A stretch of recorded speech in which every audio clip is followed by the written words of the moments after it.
digamos. Nada, brevemente, digamos, mi background es, como han comentado, es bioquímico y durante los últimos años me he dedicado a trabajar desde el punto de vista de la industria en tecnología médica, los últimos 13 años por la parte de preservación de órganos ex situ para transporte y para preservación y transporte, para trasplante. Lo que vamos a ver en las siguientes diapositivas es una primera parte más de hipotermia y una segunda parte más de normotermia y una parte final, digamos, un poco para dar algunas, digamos, algunas ideas o comentar cosas que se están haciendo más de cara al futuro. La empresa para la que trabajo, que se llama Xvivo, es una empresa de origen sueco, tiene presencia actualmente de sus productos en 70 países. Disponemos de sistemas de preservación tanto para órgano torácico como para órgano abdominal. Hoy, por ejemplo, vamos a hablar de la parte de riñón y tiene oficinas tanto en Europa como en América, como en Asia y Australia. Digamos, esta slide, digamos, es un poco para poner más en perspectiva. Entiendo que todos ustedes trabajan en temas relacionados con el trasplante de riñón. Aquí simplemente mostrarles cómo, partiendo de la referencia de un donante de muerte encefálica, un donante de criterio estándar, cómo va cambiando la supervivencia del injerto a los 5 años según, digamos, va siendo cada vez, entre comillas, más marginal o más subóptimo, desde los órganos procedentes de donantes con criterios expandidos a los dos tipos principales de asistolia que se utilizan hoy en día, que son la asistolia controlada y la asistolia no controlada. Dentro de los distintos métodos que hay para preservar en hipotermia, aquí muestro tres. El clásico que conocen ustedes y que se utiliza más, digamos, a nivel histórico, que es el cold storage, la solución fría. Posteriormente, desde hace unos 20 años aproximadamente, ya empezaron a aparecer sistemas comerciales para uso clínico, aprobados para uso clínico, y se les denominaron máquinas de perfusión hipotérmica. Seguimos estando con en torno a los 4 o 6 grados de temperatura, con lo cual el metabolismo está muy reducido y, digamos, los estudios que se han ido publicando desde entonces hasta ahora al respecto, comparándolos con solución fría, pues dan una serie de ventajas, sobre todo a nivel de supervivencia del injerto, a nivel de pérdida del injerto, a nivel de primary non-function y a nivel de DGF. Y por último estaría, digamos, la perfusión hipotérmica oxigenada. Todos los sistemas de la compañía, en nuestro caso, de alguna manera añaden oxígeno y eso lo hacemos porque creemos realmente que añaden un punto y es un punto más de optimización. Todo el uso relacionado con las máquinas, el principal objetivo, yo diría, que he estado viendo en los últimos años es, de una manera directa o indirecta, tratar de expandir el pool de donantes. Esto es algo que yo creo que es muy interesante para la mayoría de los sistemas nacionales, de los sistemas, digamos, nacionales de trasplante. Y en este caso de la adicción de oxígeno en un sistema, digamos, hipotérmico pulsátil en máquina, ya se ha demostrado no solamente, digamos, versus la solución fría, pero también versus la máquina sin oxígeno, que tiene una serie de ventajas. Es cierto que a día de hoy lo que se ha demostrado es que tiene ventajas a nivel clínico, de resultados clínicos, en la parte de los donantes en asistolia mayores de 50 años, como vamos a ver un poquito más adelante. Estas son un resumen de la última actualización de las guidelines de la European Association of Urology por la parte de trasplante de riñón. Abajo a la izquierda, no sé si pueden ver bien en la pantalla, en la parte de organ preservation, en la parte de preservación del órgano, hacen unas recomendaciones, todas relacionadas con tiempos de isquemia fría, pero también relacionadas con el uso de las máquinas, digamos, qué tipo de máquinas deben de ser, controladas por flujo, controladas por presión, y, digamos, incluso hacen una recomendación para utilizarlas en donantes estándar, que quizás es un poquito más atrevida. Todas tienen grado, el rating, tienen la recomendación como fuerte.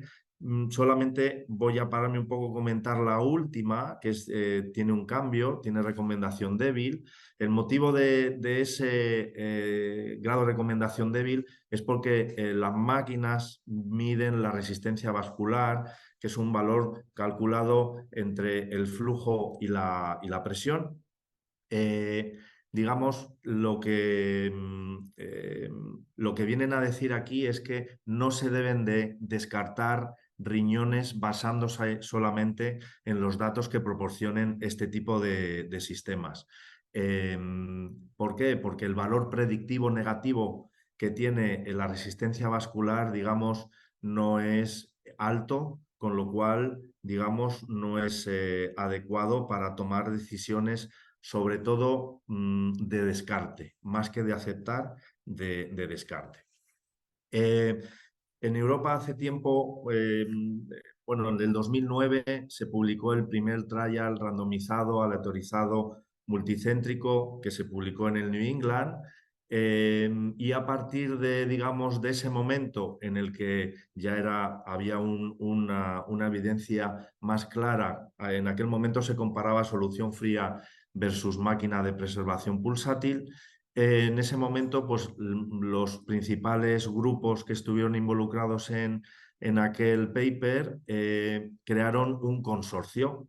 Ese consorcio lo que hizo fue que principalmente eran de países de Centro Europa, llamó a la puerta de la Unión Europea para pedir financiación.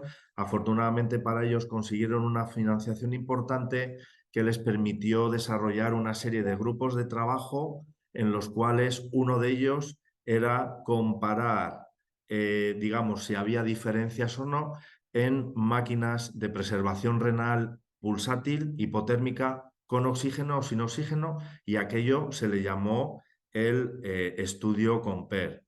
El estudio COMPARE era un doble brazo, randomizado, controlado. 19 programas de trasplante estuvieron involucrados, y, como pueden ver, en un subgrupo muy determinado, donantes procedentes de parada cardíaca o en asistolia, con una edad superior a 50 años. Estos fueron, digamos, los principales resultados que obtuvieron. Una mejor, sí, una mejor función renal post-trasplante a los 12 meses.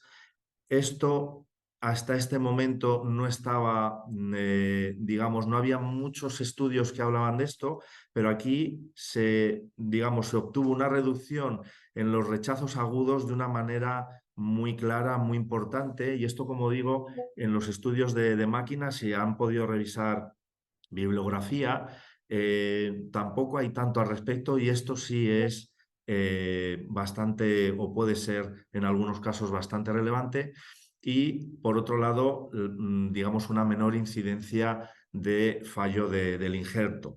Aquí abajo a la derecha, digamos, en estas cuatro líneas, aunque eran más sugerencias, pero esto al final es lo que yo en mi experiencia he visto, que con estas cuatro, digamos, con estas cuatro razones es con las que normalmente se suele ir a los directores del hospital, sobre todo a las direcciones médicas, para conseguir una financiación para iniciar este tipo de programas de máquina, ¿no? Porque al fin y al cabo el menor retorno a diálisis, o que vuelva menos el receptor al hospital, o que necesite menos biopsias post-trasplante, o que tenga a nivel general menos complicaciones, al fin y al cabo es un ahorro financiero para el hospital, y no ya, digamos, un aumento de la calidad de vida del receptor. El sistema hipotérmico que nosotros disponemos se llama Kidney Assist Transport. Es un sistema hipotérmico, oxigenado y pulsátil, ¿vale? Y transportable, pues, como su propio nombre indica. Hipotérmico, ¿por qué? Porque estos dos contenedores que están a los lados, no sé si la cruz están viéndola también en pantalla o no, espero que sí, si no intentaría poner un puntero. No, se ve perfecto, Rafa. Estupendo, gracias. La hipotermia es una hipotermia de tipo pasivo. Hay dos contenedores de hielo, se rellenan con 4 kilos de hielo pilé no estéril y de esos contenedores de hielo, digamos, se ponen a los lados de donde va a estar el injerto. En este caso, este es el riñón, este es el reservorio donde va a estar el riñón y va a estar rodeado de estos dos contenedores de hielo. Pulsátil, tiene una pulsatilidad, en realidad es más que pulsátil, es una onda que simularía un sistólico diastólico, en este caso 60 pulsos por minuto de manera constante. Es un sistema gobernado por presión, la presión de trabajo para los riñones riñones cadáver de adulto, está establecida en 25 milímetros de mercurio, si bien es cierto que se puede modificar. El sistema es transportable, ¿vale? Es decir, que la máquina, cuando está perfundiendo el riñón, puede ir a cualquier sitio donde podría ir solución fría, llámese ambulancias, trenes, aviones y demás. La autonomía que tiene el sistema de trabajo en caso de que esté fuera del hospital es de 24 horas. 24 horas puede mantener condiciones hipotérmicas. Normalmente va a estar en torno entre los 4 y los 6 grados. Eh, las 24 horas la energía es suministrada por 4 baterías que tiene alojadas en el lateral de la máquina y la oxigenación activa controlada la produce una bombona de oxígeno que tiene un regulador y una válvula para que pueda oxigenar hasta esas 24 horas. El principio de funcionamiento de la máquina, esto sería parecido a lo que hemos visto en la foto, digamos, de la máquina. Aquí tenemos los dos contenedores de hielo, el reservorio con el riñón que está colocado en un soporte. El riñón está canulado en la vena, en la arteria renal. El uréter y la vena quedan libres. El sistema en realidad tiene una parte de un sistema de seguridad, un sistema de backup, de tal manera que si por lo que fuera la máquina se parara, el riñón estaría sumergido en condiciones hipotérmicas en una solución de preservación de riñón, con lo cual durante 24 horas, con lo cual se podría decir que el sistema de backup sería un cold storage con una solución específica de máquina, eso sí es verdad. ¿Cómo funciona el circuito? Hay una parte, bueno, aquí a la derecha ven que está el sensor de temperatura, que es el sistema, digamos, de seguridad principal, junto con los dos otros sensores, el de presión y de flujo. Por un lado, la bomba centrífuga va a aspirar el perfusato, el volumen del circuito va a ser de 1 litro. Por un lado va a aspirar, por otro lado la bomba va a empujar el perfusato en el oxigenador, digamos, va a oxigenarse el perfusato, va a pasar por el sensor de presión y el sensor de flujo y si todo está correcto entrará al riñón por la arteria. Una cosa, digamos, que hay que tener en cuenta y probablemente es parte de las bondades del tema de la máquina son dos. El primero es que la máquina, digamos, ayuda a vasorrelajar el riñón, de tal manera que el riñón, cuando se relaja, la máquina produce un lavado que es mucho más extenso y mucho más profundo que el lavado que puede hacer el cirujano en banco. De hecho, es muy habitual que salgan microtrombos del riñón que tiñan el perfusato y entonces al principio es un poco llamativo porque el perfusato de manera normal es transparente, no tiene color, y poco a poco va tiñéndose. Eso es muy buena señal, quiere decir que está, digamos, lavando de una manera más extensa que el que se haría con una solución de lavado tradicional. La segunda cosa es que la hipotermia se está produciendo de una manera mucho más homogénea y se está produciendo también de dentro hacia afuera, es decir, entra el líquido que está ya, digamos, frío, entra por la arteria, se difunde y, digamos, esa hipotermia se ha visto que también es, digamos, es más estable y es más homogénea. Respecto a, digamos, ahora cambiamos, vamos a ir, digamos, tocando varias cosas. Por la parte de los biomarcadores, aunque este estudio ya tiene algún tiempo, pero hasta el momento, digamos, no se ha demostrado de una manera muy contundente cuáles son los tipos de marcadores que se puedan utilizar para decisiones de tipo clínico. Se han intentado, se han mirado diferentes tipos. En este caso, la mayoría de todas son enzimas y demás. También hay algunos grupos en Europa que están mirando, están estudiando el flavin mononucleótido, el FMN, como un biomarcador de daño de isquemia de reperfusión. Digamos, aquí donde está la complejidad, ¿por qué no se ha conseguido hasta ahora encontrar un biomarcador fiable? Porque realmente todo lo que se pueda medir va a estar diluido en un litro.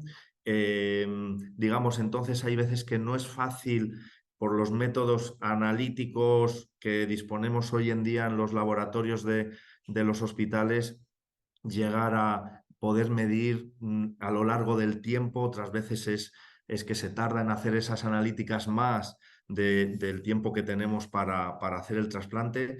Pero bueno, se sigue, digamos, también se han mirado paneles de microRNAs que para determinados casos han funcionado, para otros no. Pero bueno, se sigue estudiando al respecto, pero a día de hoy no hay ningún biomarcador como tal. Esta sería, digamos, la parte de hipotermia. Ahora vamos a empezar a hablar de un sistema que es capaz de hacer hipotermia y normotermia en el mismo sistema. Este sistema se llama, en nuestro caso, Kidney Assist. Es un sistema que sigue siendo oxigenado, sigue siendo pulsátil.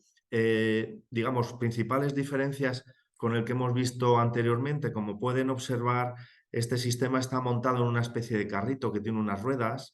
Esto no quiere decir que sea transportable, no es transportable. El sistema no está diseñado para perfundir el riñón durante el transporte, está más bien pensado para usarlo dentro de los hospitales. Sí es cierto que es un sistema tremendamente flexible.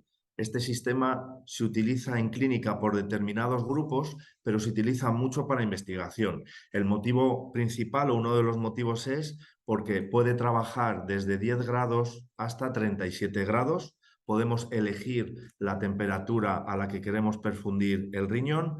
El segundo motivo es porque la presión también se puede modificar, puede trabajar desde 8 o 10 milímetros de mercurio. Si recuerdan, en hipotermia el sistema transportable trabaja en torno a los 25 milímetros de mercurio. Aquí se puede trabajar desde 10 milímetros de mercurio hasta 80. Y luego hay otra cosa que lo hace tremendamente atractivo. Ven, bueno, montado en el carrito, ven que hay como dos cajas. La de la izquierda es la unidad térmica, es a través de un circuito de agua. El circuito de agua es el que va a estar conectado al oxigenador y es el que va a transmitir la temperatura dentro del oxigenador, y en el oxigenador aquí van a pasar dos cosas a la vez: se atempera y se oxigena, a diferencia del otro. Y esta es, digamos, la unidad control, la unidad en la que estamos viendo qué es lo que está pasando. Nos mide exactamente los mismos valores: temperatura, flujo, presión y resistencia vascular. Y aquí es donde nosotros podemos modificar temperatura y presión. Cuando modificamos presión, indirectamente también estaríamos modificando flujo. A la parte de arriba lo que tenemos es una especie de banco, esta parte blanca, y en el medio está el reservorio donde va a ir el riñón. En este caso, el sistema, aunque se diseñó para perfundir un riñón a la vez, como casi siempre suele pasar, cuando algo cae en buenas manos se suele mejorar, y en este caso lo que hemos visto es que actualmente incluso se perfunden los dos riñones en bloque. Estamos hablando siempre de adulto. O los dos riñones del donante, digamos, no estando en bloque, estando ya, digamos, cada uno por su lado, pero se pueden canular, digamos, de manera independiente, y eso lo hace tremendamente atractivo, porque, digamos, estarías viendo, digamos, lo que está pasando en los dos riñones a la vez. Tanto el sistema que se puede transportar como el que no se puede transportar tiene unos puertos de toma de muestra que se pueden utilizar tanto para tomar muestra como para adiccionar pues algún fármaco o cualquier tipo de tratamiento que se necesite. Este sería el fungible. Hemos visto antes desde el punto de vista frontal. Esta sería una vista desde el punto de vista de la parte detrás de la máquina. Y aquí tenemos, digamos, los distintos componentes que tiene el fungible estéril monouso. Seguimos teniendo un oxigenador, las líneas que conectan al reservorio. Tenemos unas tapas para mantener la esterilidad. Esta primera tapa además es transparente para poder ver los cambios que tiene a lo largo del tiempo a nivel macroscópico, en este caso de los riñones, y luego tienen sus sensores de presión, de flujo, de temperatura para controlar que todo vaya de manera correcta. Aquí seguimos teniendo una bomba también centrífuga, que es tecnología propia.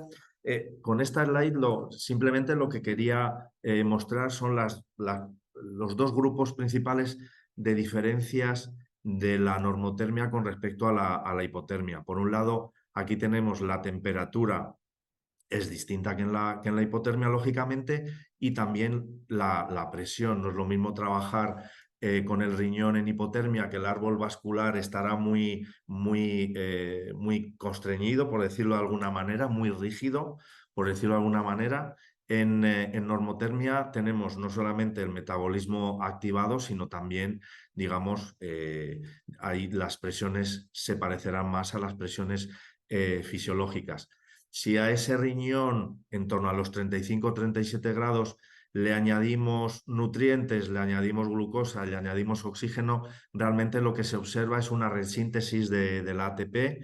También se observa digamos, una producción de orina, digamos, que no llega a ser unos volúmenes importantes, aunque esté siempre fuera del cuerpo. El riñón sigue produciendo orina, y bueno, y los beneficios, digamos, son parecidos de la hipotermia y de la normotermia. Es cierto que la hipotermia a día de hoy, lo que dice la literatura es que genera una protección, tiene un efecto protectivo frente al daño de isquemia-reperfusión, y también tiene un efecto protectivo con respecto al tiempo de isquemia fría, ¿vale? Pero en normotermia seguimos teniendo, en este caso, sí se puede evaluar más marcadores, porque al estar el metabolismo, digamos, funcionando a 37 grados, es más sencillo, digamos, hacer mediciones, pues yo qué sé, lactato de deshidrogenasa o de la glutatión S-transferasa, este tipo de cosas, si se desea. Aquí hay una parte muy interesante inmunológica que todavía está por desarrollar. Todavía hay muchas preguntas con el tema de las máquinas. Se saben muchas cosas, pero todavía hay muchas preguntas. También la parte inmunológica de qué es lo que está pasando en el riñón en ese momento en el que está fuera del cuerpo, desde el punto inmunológico se está revisando para ver, digamos, cómo se puede influir en esa parte. Y luego, a la parte de abajo de la pantalla, pues pueden ver, digamos, estos serían los componentes que tendría una solución digamos, o lo que se ha publicado de las principales publicaciones que se han hecho, qué tipo de componentes debería de llevar una solución en normotermia. El principal de todos, el transporte de oxígeno.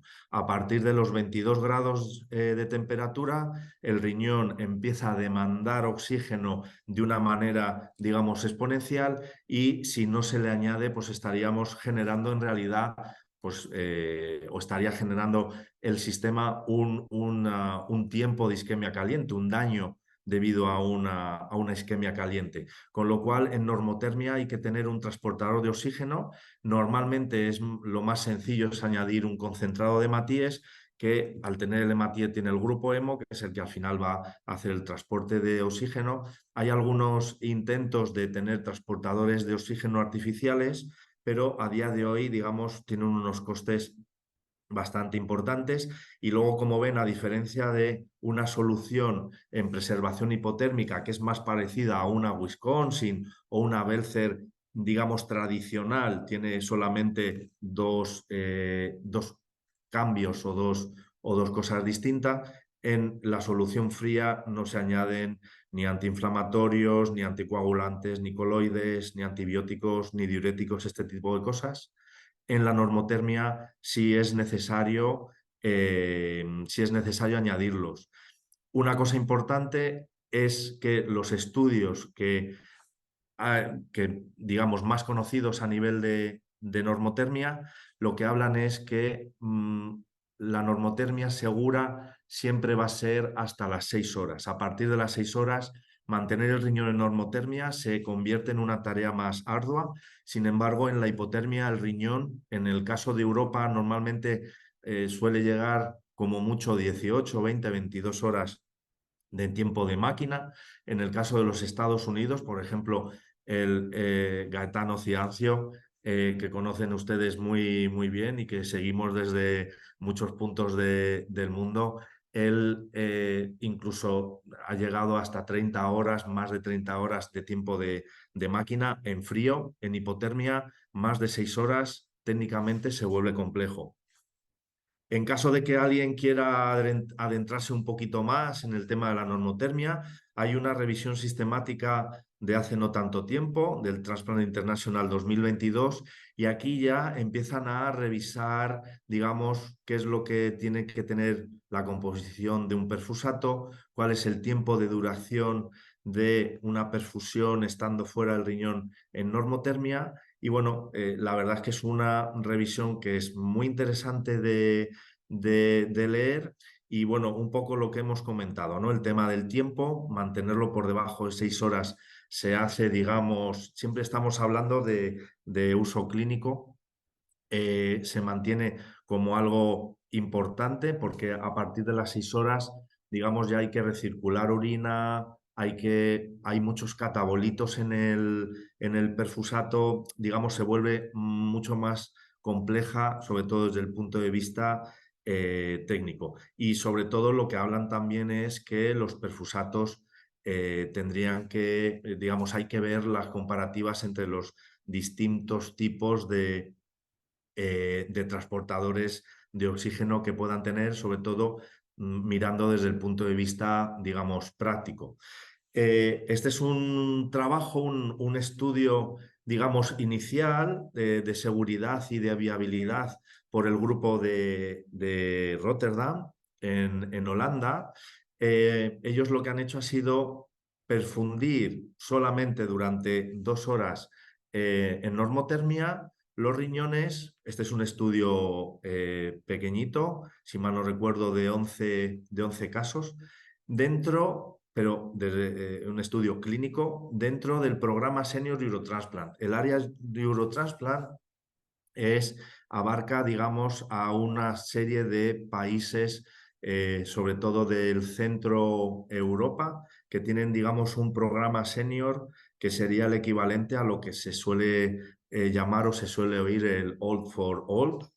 Eh, en este caso, perfundieron 4 riñones procedentes de donantes de criterios expandidos y 7 de los riñones eran procedentes de asistolia. Este sería el protocolo de perfusión que utilizaron. Efectivamente, aquí utilizaron una recirculación de orina y después utilizaron dos grupos control. Los resultados que obtuvieron, digamos, justificaron este tipo de estudios. Si es verdad que necesitan de una lectura, leerlos bien y demás. Desgraciadamente no tenemos tanto tiempo como para ello, pero sí para remarcar el tema de las conclusiones. Ellos querían ver la seguridad y la viabilidad para ver si merecía la pena escalarlo a un ensayo más potente desde el punto de vista de diseño, y vieron que efectivamente que fue todo bien, que no tuvieron efectos adversos ni durante la perfusión en máquina ni posteriores a ella, y por lo tanto ellos concluyeron, que era viable y era seguro como para pensar hacer un ensayo, digamos, más grande. Ya estamos terminando. Hemos hablado de hipotermia, hemos hablado de normotermia. El sistema Kidney Assist también puede hacer otra cosa, que es un protocolo que le llaman Control Oxygenated Rewarming o CORE. Lo que se hace es empezar en hipotermia, en este caso a 10 grados, tenerlo en hipotermia durante un periodo de tiempo determinado y después hacer un recalentamiento, es decir, incrementar la temperatura de manera progresiva y controlada hasta llegar a 35 o 37 grados de normotermia.